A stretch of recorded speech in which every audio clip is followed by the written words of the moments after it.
It's time to accelerate. Hey friends, this is Andy. Welcome to episode 526 of Accelerate, the sales podcast of record, where I hold in-depth conversations with today's leading experts in sales, marketing, and leadership 6 days a week. It is the last day of the month today. Have you finished the month already? Or are you still scrambling to pull on that last deal before the month ends? Well, joining me on the show for the first time is Chris Ortolano. He's a sales productivity partner at Outbound Edge.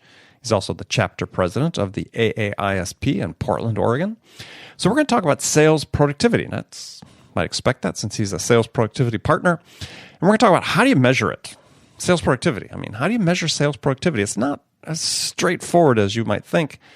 And we're also going to talk about why sales reps really need to understand what their productivity is in order to improve their performance.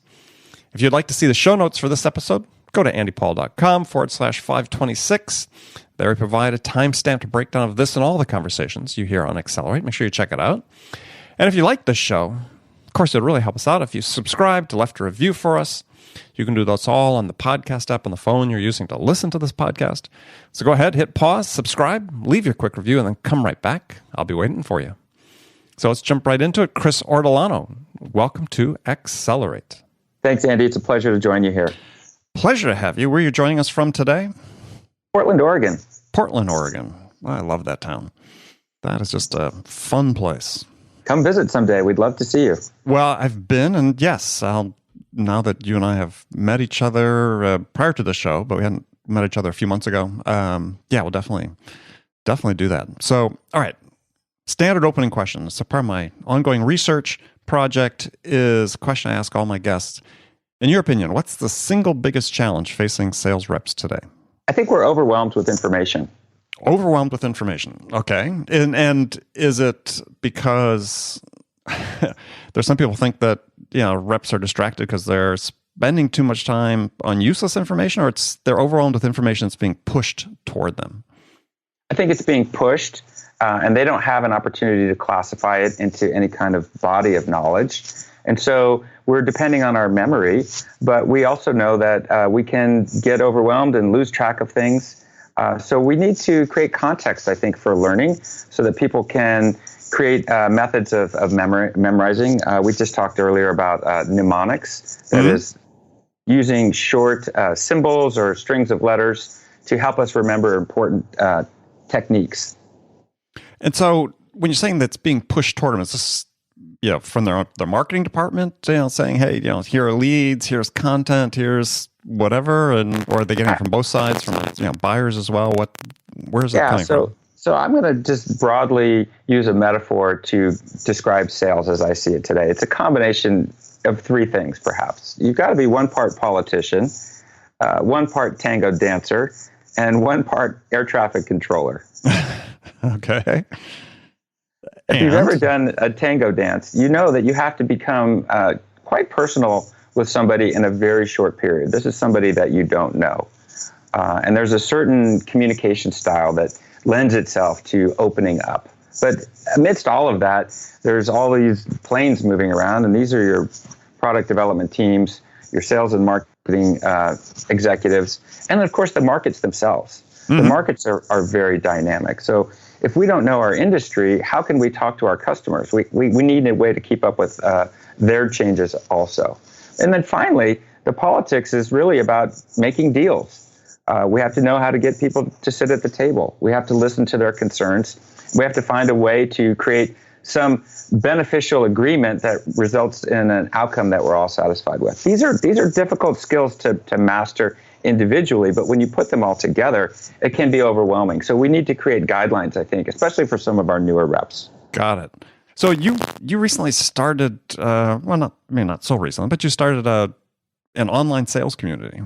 Yeah, thanks for asking. SalesStack is a free forum for practitioners and leaders to create a learning community. We basically ask each other questions about a lot about sales technology, but also about process and metrics and outcomes. And it's created an experience where we can, meet each other in real life. SalesStack has been very powerful for me. It's taught me a lot. It's taught me how to listen, in fact. Interesting. So what was the motivation to start it? I mean, there's no other forum similar. I mean, and I think you and I are probably members on a couple other similar forums, so at least I see your name on there occasionally. Yeah, so I have to give credit to Jason Vargas and George Soto. Early on, they were willing to get on the phone with us, do some private webinars and tweet chats to transfer some of the knowledge out of the Silicon Valley up here to Portland, Oregon. We're a small market. We have, maybe 50 sales leaders, and we were craving some of their knowledge. They suggested that we put together the Slack team, so we did, and we went from 25 to 250 and now over 1,000 because people want to have kind of a personal environment to chat and also ask questions and share content and bring their friends in. And that creates this ongoing learning or continuous learning environment that we feel is very helpful. So what are the primary topics that people want to chat about on the forum? Great question. Yeah, so a lot of it is how to get your first sales development team up and running. So we talk about hiring, onboarding, the ramp period, what does continuous training look like, but also how do we build our sales stack? There's a plethora of tools out there. And then we talk about metrics. How do we measure progress? So we have a number of people who contribute on a regular basis, and these are our leaders. And then we get, on average, about 2 or 3 new people a day. I'd say the split is between established and new startups. So, not quite growth, but certainly have raised a round. And then we have a number of startups who are just considering sales and sales development for the very first time. And we want to help them avoid making some of the most common mistakes. So I had a question I wanted to ask you about that, because as I said, in communities like this, as I scan the topics and the discussion threads and so on, and the topics that are being discussed, what I find interesting is that, as you sort of just said, is that it seems like about 95% of the threads are about process, tech, structure, metrics, comp plans, and so on. And only about 5 to 10% are about the buyer. And to me, that's almost like, okay, asking myself, is that a sort of a commentary about sort of where we are today in sales? Yeah, I think we assume that we know about the buyer, and we have not really learned to think about the buyer. Most training that I've experienced or heard of is really product and process focused. So that begs the question, why don't we listen more to our customers? So I've done some interviews, which I call customer data stories, where I ask people to tell me the steps that they took to engage with a vendor, evaluate the market, and then what shift occurred within key KPIs. This idea of data and data stories is still not popular because I think we're oriented around an older sales model, which is kind of, maybe based out of the 20th century, where you have a high activity, high volume process, and the buyer is more or less assumed once the deal is closed. But really, I would suggest that SaaS and selling SaaS is more of an hourglass than a funnel. And so we need to pay much closer attention. And I think that the opportunity to do that, especially with a knowledge base, is still wide open at this point.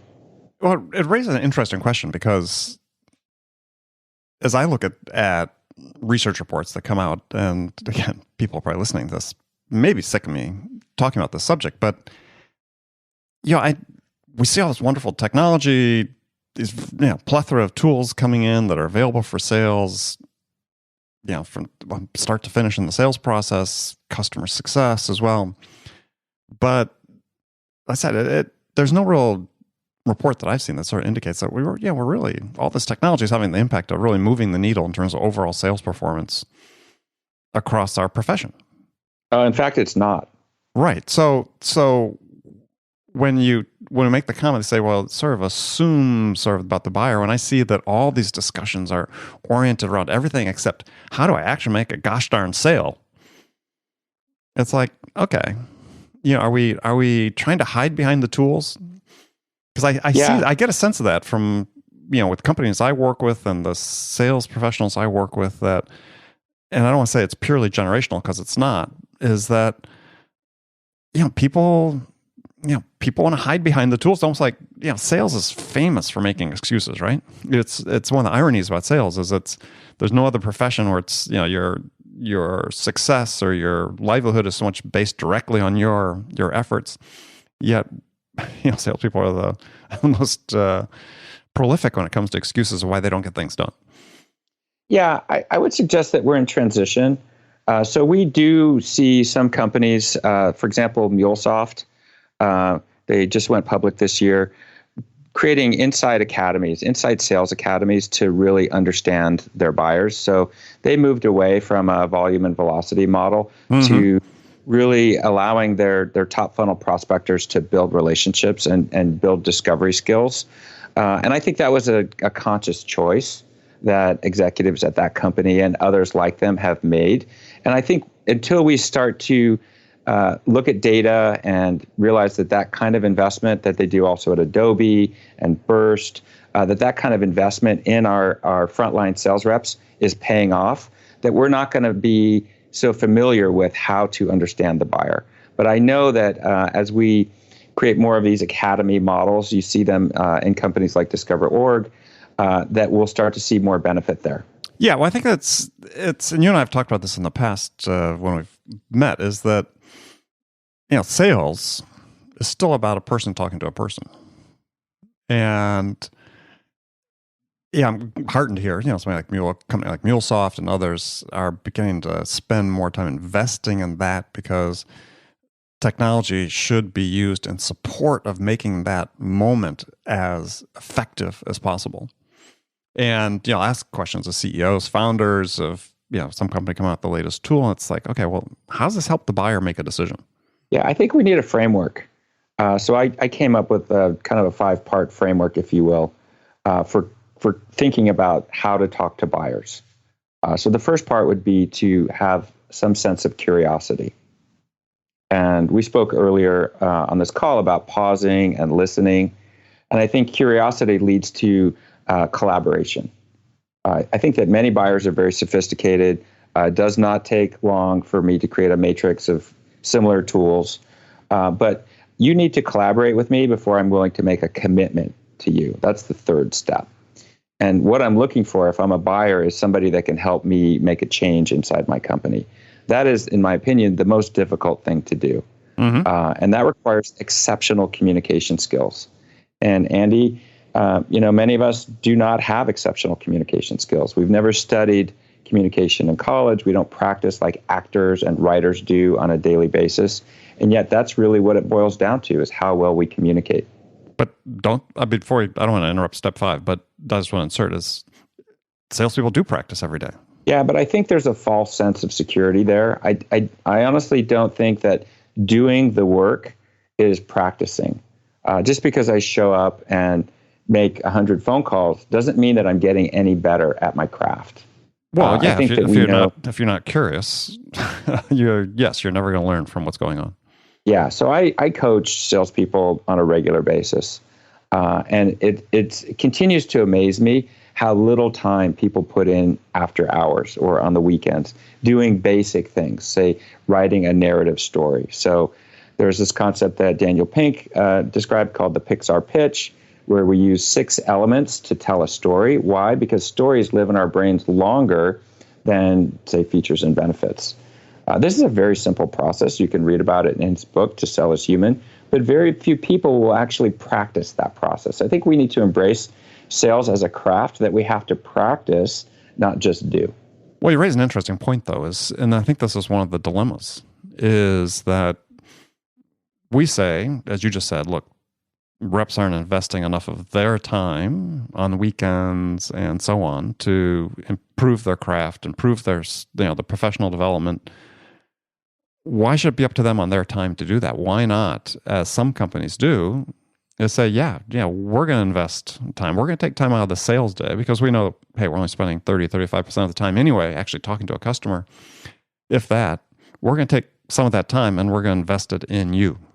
Completely agreed. But we got a ton of pushback. I mean, I have a program I sell with companies that it's a 10-book reading curriculum, but I only work with companies that agreed to invest time during the business day to give people time to read it.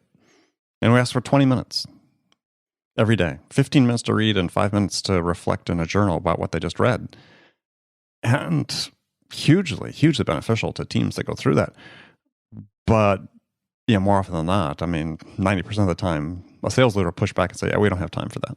Yeah, I think that you're on the leading edge of a trend that more and more companies are wanting to do this. So I know Outreach is doing this in association with Jacco van der Kooi at Winning by Design. They know that investing in their frontline staff has huge rewards. But until we can measure that, other companies may be skeptical. So it may be incumbent upon the individual to make use of all this rich information, the podcasts, the webinars. That's how I got started, and adopt a self-learning approach. And then hopefully that will spread throughout their peers and even to their managers. I think there's a bit of a bottleneck, as I said earlier. There's so much information, particularly our managers are overwhelmed with forecasts and pipeline reviews and spreadsheets that they may not have the time to develop the kind of learning curriculum or knowledge base to feed the necessary skills and development inside a company. If you don't have that access inside your company, you can certainly create it on your own. Absolutely. I mean, sure. Ideally, we'd love people to invest some of their own time, some of their own money, even in learning.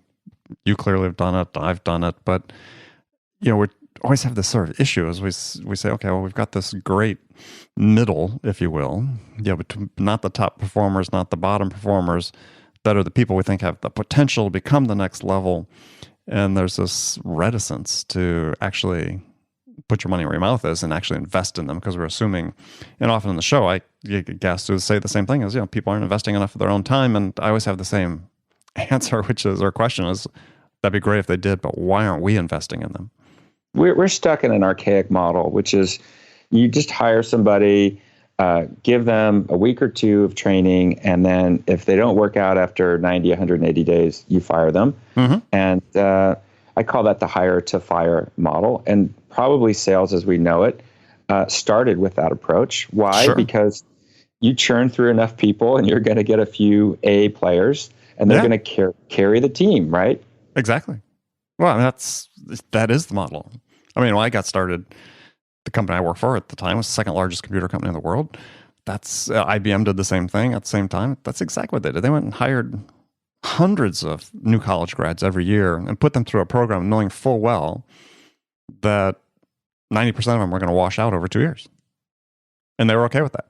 And sadly, many VPs moved up through the ranks that way, and they still make the decisions. But a few companies are realizing that knowledge is actually a powerful fulcrum, and that they can actually train to retain. And they will recruit top talent and provide them with a 1 or 2 year growth plan where their progress is measured not only on productivity, but on their ability to learn and also teach. And so this is the cutting edge, in my opinion. And in 5 years, this model will be proven. Right now, companies are investing on their own dime. So I got to give a shout out to Eli Cohen. He held a productivity summit early April in Fort Mason, and he had large companies represent. Exactly was one talk about their journey to develop a training model, and they all took some time away from productivity to figure out this model, and it was difficult. But in the end, they were rewarded with their time and effort, and that's contributing to scaling sales. It takes time on our part. We have to have a commitment. And Eli and some of his customers have done a great job of sharing their stories. And I think we need to circulate those stories a little bit more. Well, you raised interesting words that you and I have talked about in the past, which is productivity. So I guess the question for you is, do we really have a handle on what constitutes sales productivity? It's a new phrase. I'll, throw out my 2 cents. I think we need to look at productivity as some correlation between leading and lagging indicators. So leading indicators are the training, the coaching, the learning and development that helps to make our process more specific and more effective.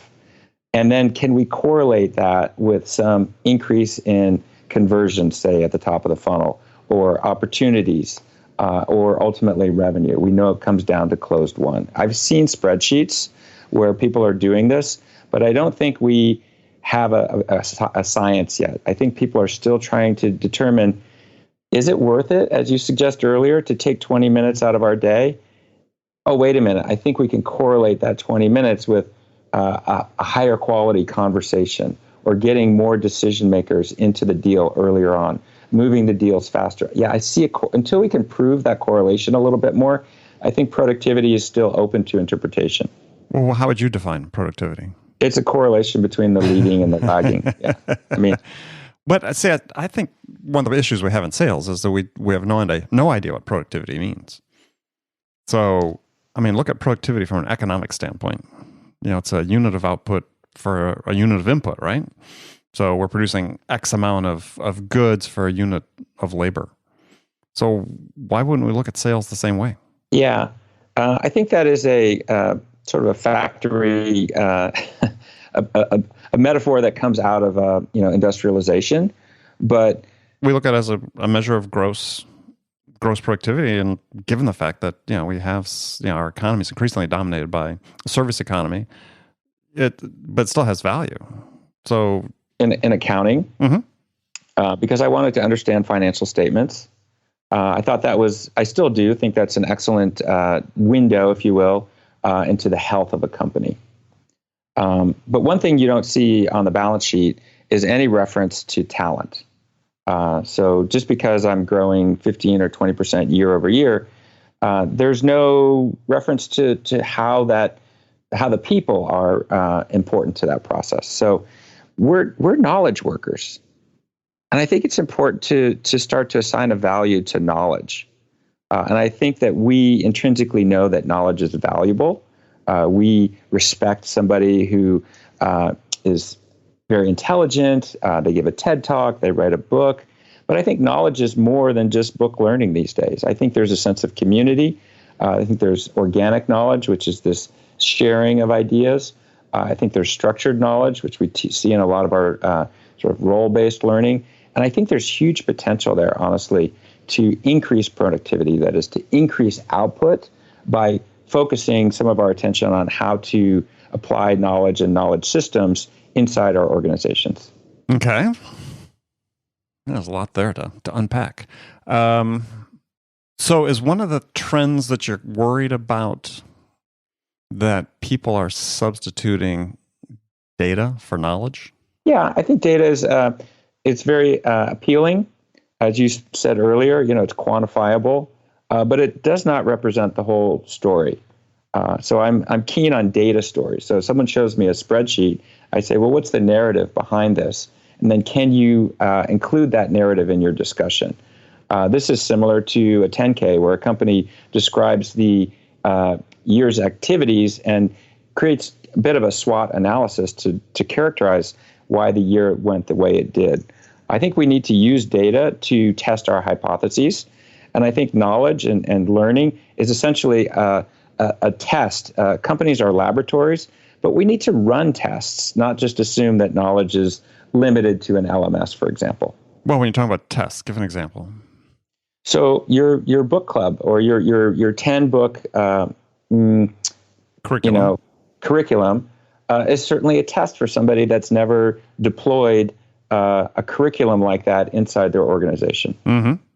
And so they have to take a risk, and they're going to manage some risk. If there's 100 people times 20 minutes, that's 30 hours, 33 hours a week. You can equate that with some potential revenue. So I'm hoping to get more revenue than I would for having those 33 hours on the phone. I think we can measure that. I think we can suggest that it's worth it, because during the day we're going to see a more focused approach, and we can test certain outcomes. We can look at writing skills, for example. Ralph Barcy at Topo Summit said, teach your sales and sales development teams how to write. I think that's the single most important skill that many of us are lacking. I think we all know what to write, but I think we can all improve on how we write it. And can we measure that? Yeah, I think we can measure that in terms of the responses that we get when we send out emails or series of emails. If I write a better email, do I get a response sooner? Do I get a higher quality response? I think we could test that. Well, yeah. Yeah, undoubtedly, I think we could. Yeah, I'm sort of, I have to admit, I mean, one of these people is starting to say, okay, look, you're saying we're being overwhelmed. One of the things we're overwhelmed with increasingly is data. And it's sort of the point you were just making, I think you were making just a bit ago, is that I think where we struggle is as sales leaders and as salespeople, we don't know how to make sense of much of the data that we get, right? Because we have a tendency as humans to sort of say, yeah, let's use that data to confirm our current narrative, which is a comfortable thing we do, and we sort of default position we use as just the way we think as humans. But it's, we don't dig sort of to find the story behind the data, as you just talked about. Yeah, Brian Lambert and I had a conversation about this about 8 months ago about cognitive bias within organizations. And Brian is who? Brian Lambert, he is with Oxygen. They're a learning and development consultancy based out of Seattle. You should definitely make an introduction to him. He's brilliant in his assessment of how companies learn or don't learn. Mm-hmm. And he's very keen on creating a culture of understanding the customer and customer outcomes. And so what was your conversation about the data? So we were talking about learning culture and how there's cognitive bias and that we are afraid to essentially challenge the bias. So if there's a sales-driven culture, then maybe there's less emphasis on product, or vice versa. You could have engineering sort of driving the culture. So we need to figure out language that works for these different cultures, and then really allow them to share knowledge. We both agree that silos may be one of the most limiting aspects of quote, modern organizations. We feel like there's a need to break down those silos, and we feel like sharing ideas about customers is one way to do that.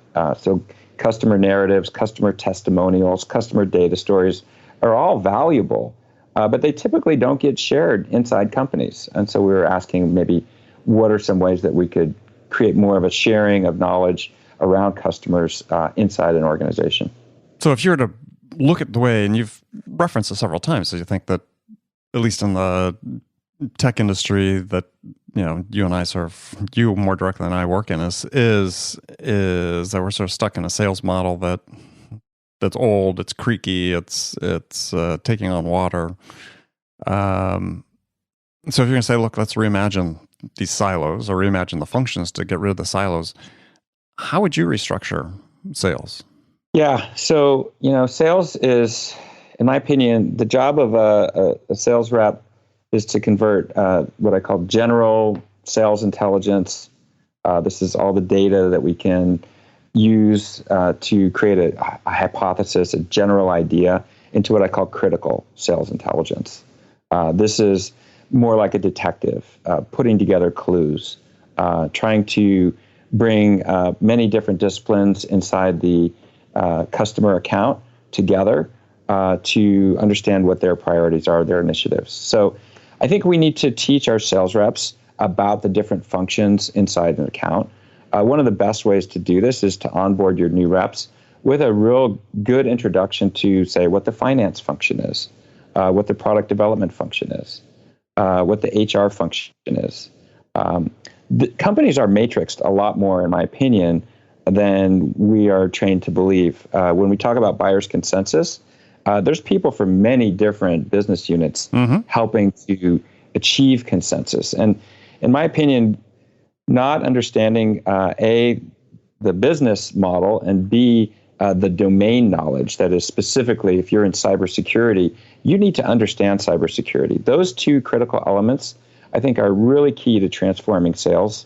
And we do not invest enough in training our reps with business savvy and domain knowledge.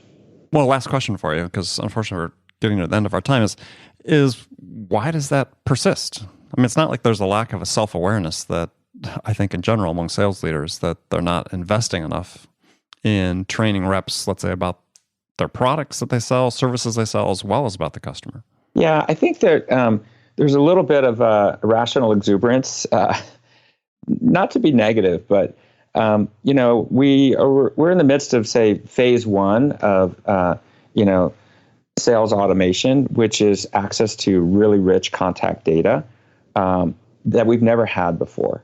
We're able to pinpoint some general hypothesis around people and persona, roles inside a company, but we are really at the beginning of trying to understand what's going on inside a company. So I've got to give a shout out to David Brock at the Topo Summit. He said, companies have more or less ability to change, more or less ability to evolve, if you will. And I kind of coined this as a maturity index.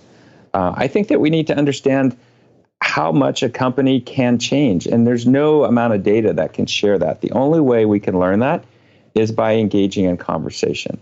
So it comes back to the communication skills, in my opinion. We need to understand what our customers are going through, what their pain is, how they make decisions. What does consensus look like inside their organizations? And honestly, I think we as salespeople could do better at preparing ourselves for that kind of conversation. Okay. This is going to be my last question because I cut you off before. We only got through 4 of your 5 C's. So let me recap. Curiosity, collaboration, commitment, and communication skills. The 5th one is? Change. Sales in its sort of simplest form is about change management. Yep. And you cannot do step 5 without the first 4 steps. All right. That's what I figured it was, but glad that we came back and asked. So, Chris, unfortunately, we're out of time. We're going to have to come back again soon. We'll continue our conversation. But in the meantime, tell people how they can connect with you and learn more about you. Yeah, so my Twitter handle is salesnerdo. That is NERDO. And from there, you can click to Sales Stack on Twitter, and there's a URL. You can join our sales community. It's a thriving group. We engage in daily QA around some of these topics, many of them around how to get your sales playbooks started. We had a rich conversation on that yesterday. And then you can also find me on LinkedIn, Chris Ortolano, Ortolano. I'd be more than happy to link in with you, have some conversations, and I'm curious to learn what challenges your listeners are trying to solve. All right, Chris, thanks again. And friends, thank you for spending this time with us today. Remember, come back, join me again tomorrow. Another great episode of Accelerate lined up for you.